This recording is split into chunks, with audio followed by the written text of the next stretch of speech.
दोस्तों, प्यारे गुरु भाइयों एवं गुरु बहनों, आज का वीडियो बहुत शानदार होने वाला है। क्योंकि इस वीडियो में हम आपको बताएंगे, एक कहानी सुनाएंगे जो कि सच्ची घटना है, जब यमराज को करनी पड़ी मौत से मुलाकात। तो देखिए, सभी ये तो जानते हैं कि व्यक्ति की मौत हो जाने के बाद वो अपनी आत्मा स्वर्ग या नरक को जाती है, जहाँ यमराज से उसकी मुलाकात होती है। लेकिन क्या आप जानते हैं, इंसानों के प्राण छीनने वाले, इंसानों की मौत के बाद स्वर्ग या नरक का रास्ता दिखाने वाले देवता को भी किसी ने मौत के घाट उतार दिया था। मार्कंडेय पुराण के मुताबिक यमराज सूर्य के पुत्र कहे गए हैं।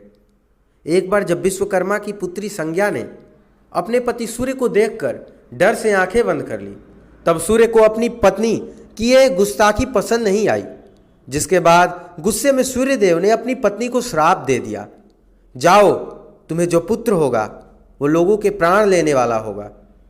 इस पर जब संज्ञा ने बड़ी चंचलता से सूर्य की ओर देखा, तब फिर सूर्य ने कहा कि तुम्हें जो कन्या होगी वो इसी प्रकार चंचलता पूर्वक नदी के रूप में बहा करेगी। इसके बाद सूर्यदेव के श्राप की वजह से संज्ञा को जुड़वा पुत्र और पुत्री हुए, जिसमें से पुत्र का नाम यम रखा गया और पुत्री यमुना के नाम से प्रसिद्ध हुई। तो चलिए अब आपको बताते हैं कि यम के देवता खुद मौत के घाट कैसे उतर गए और उस समय ऐसा क्या खेल हुआ जिसने यम को भी नहीं बख्शा। हम आपको यमराज के मौत की कहानी डिटेल में बताएंगे। वेदों और पुराणों के यम के मौत की एक कहानी बताई गई है। बता दें कि यमराज के इसके अलावा भी कई नाम हैं। वे नाम है यम, धर्मराज, मृत्यु, अनंत, वृकोदर, परमेष्ठी, दहन, नील इत्यादि इत्यादि।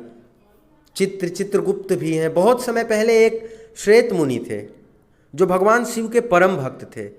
वे शिव की पूरे मन से आराधना करते थे। शिव की आराधना करते करते श्वेत मुनि की मौत का समय नज़दीक आ गया। एक दिन श्वेत मुनि गोदावरी नदी के तट पर बनी अपनी कुटिया के बाहर शिव की आराधना कर रहे थे। ऐसे में जब उनकी मृत्यु का समय आया, यमदेव ने उनके प्राण हरने के लिए मृत्युपाश को भेजा। लेकिन श्वेत मुनि अपने प्राण का त्याग नहीं करना चाहते थे, इसलिए अपनी मौत से पीछा छुड़ाने के लिए उन्होंने सूझबूझ से काम लिया और महामृत्युंजय मंत्र का जाप शुरू कर दिया, जिसकी वजह से भैरव बाबा उनकी सुरक्षा के लिए पहरेदार बनकर कुटिया के बाहर खड़े हो गए।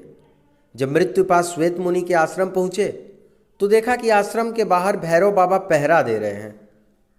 धर्म और दायित्व में बंधे होने के कारण जैसे ही मृत्युपाश ने मुनि के प्राण हरने की कोशिश की, तभी भैरव बाबा ने प्रहार करके मृत्युपाश को बेहोश कर दिया, जिससे वो जमीन पर गिर पड़ा और उसकी मृत्यु हो गई। यह देखकर यमराज को बहुत गुस्सा आया और खुद धरती पर आकर भैरव बाबा को पास में बांध लिया। साथ ही श्वेत मुनि के प्राण हरने के लिए उन पर भी फांस डाला, जिसके बाद श्वेत मुनि यमराज के गुस्से से डर गए और अपने इष्ट देव महादेव को पुकारने लगे। और महादेव तो देवों के देव हैं, वे तो सब पहले से देख रहे थे। तो तुरंत ही महादेव के पुत्र कार्तिकेय को वहां भेजा। कार्तिकेय के वहां पहुंचने पर कार्तिकेय और यमदेव के बीच घमासान युद्ध हुआ। कार्तिकेय के सामने यमदेव ज़्यादा देर तक टिक नहीं पाए और कार्तिकेय के एक प्रहार से यमराज जमीन पर गिर गए और उनकी भी मृत्यु हो गई। भगवान सूर्य को जब यमराज की मृत्यु का समाचार लगा तो वे विचलित हो गए। ध्यान लगाने पर ज्ञात हुआ कि उन्होंने भगवान शिव की इच्छा के विपरीत श्वेत मुनि के प्राण हरने चाहे। इस कारण यमराज को भगवान भोले के कोप को झेलना पड़ा। यमराज सूर्यदेव के पुत्र हैं और इस समस्या के समाधान के लिए सूर्यदेव भगवान विष्णु के पास गए। भगवान विष्णु ने भगवान शिव की तपस्या करके उन्हें प्रसन्न करने का सुझाव दिया।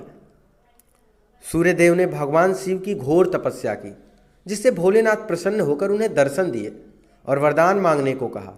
तब सूर्यदेव ने कहा कि हे महादेव, यमराज की मृत्यु के बाद पृथ्वी पर भारी असंतुलन फैला हुआ है, अतः पृथ्वी पर संतुलन बनाए रखने के लिए यमराज को पुनः जीवित कर दें। तब भगवान शिव ने नंदी से यमुना का जल मंगवाकर यमदेव के पार्थिव शरीर पर छिड़के, जिससे वे पुनः जीवित हो गए।